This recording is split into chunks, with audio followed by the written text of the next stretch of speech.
पश्चिमेकडील सह्याद्रीच्या उंच डोंगररांगा, अरबी समुद्राच्या लाटा आणि मातीचा सुगंध ज्या भूमीला एक वेगळी ओळख देतो, ती भूमी म्हणजे महाराष्ट्र. आज ज्ञान मंडल तुम्हाला घेऊन चाललंय या विलक्षण राज्याच्या इतिहासाच्या प्रवासात. अभिमान, शौर्य, संस्कृती आणि परंपरेच्या कथेतील एका अनोख्या सफरीत. महाराष्ट्राची सुरुवात 1 मे 1960. ही तारीख फक्त एक दिवस नाही, हा तो क्षण आहे जेव्हा भाषा, संस्कृती आणि स्वाभिमान एकत्र येऊन महाराष्ट्र राज्य जन्माला आलं. मुंबई राज्याची धडधडणारी राजधानी, तर नागपूर हिवाळ्यातील महत्त्वाचं केंद्र. प्राचीन इतिहास. महाराष्ट्राचा इतिहास फक्त काही दशकांचा नाही. इथे सातवाहन साम्राज्य उभं राहिलं. चालुक्य, राष्ट्रकूट, यादव यांसारख्या राजवटींनी सह्याद्रीच्या पायथ्याशी आपली संस्कृती घडवली. परंतु या भूमीचं तेज जगभर पसरलं ते छत्रपती शिवाजी महाराजांनी स्वराज्य उभारलं तेव्हा. स्वराज्याचा सुवर्णकाळ 1674. रायगडावर राज्याभिषेक. एक योद्धा फक्त राजा झाला नाही, तर एका जनतेच्या स्वप्नाला प्रत्यक्ष रूप मिळालं. किल्ले, गड, गडकोट, हिंमत, रणनीती आणि प्रखर राष्ट्रभक्ती. मराठ्यांच्या शौर्याने मुघलांपासून अंतनादापर्यंत इतिहासाचे पानं हादरवले.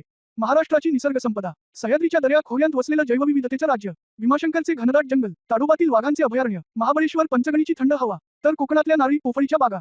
हा निसर्ग महाराष्ट्राला एक अनोखा रूप देतो. संस्कृती, उत्सव आणि परंपरा.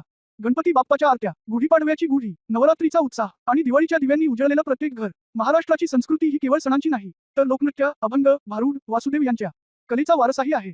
आजचं महाराष्ट्र हे केवळ इतिहासाचं केंद्र नाही, हे भारताचं आर्थिक सामर्थ्य आहे. मुंबई देशाची आर्थिक राजधानी, पुणे शिक्षण आणि एचचे केंद्र, नाशिक, अहमदाबाद, संभाजीनगर, नागपूर उद्योग, शेती आणि नव्या संधींची भूमी. मातीपासून मनापर्यंत, इतिहासापासून भविष्यापर्यंत महाराष्ट्र म्हणजे एक भावना आहे, एक परंपरा आहे, एक संस्कृती आहे. ही सफर इथेच थांबत नाही, कारण ज्ञान मंडल तुमच्यासाठी घेऊन येणार आहे अजूनही अनोख्या कथा, इतिहासाच्या, संस्कृतीच्या आणि ज्ञानाच्या. व्हिडिओ आवडला असेल तर लाईक करा, शेअर करा आणि अशाच माहितीपूर्ण डॉक्युमेंटरीसाठी ज्ञान मंडलला सबस्क्राईब करा. पुढील भागात पुन्हा भेटू. तोपर्यंत जय महाराष्ट्र.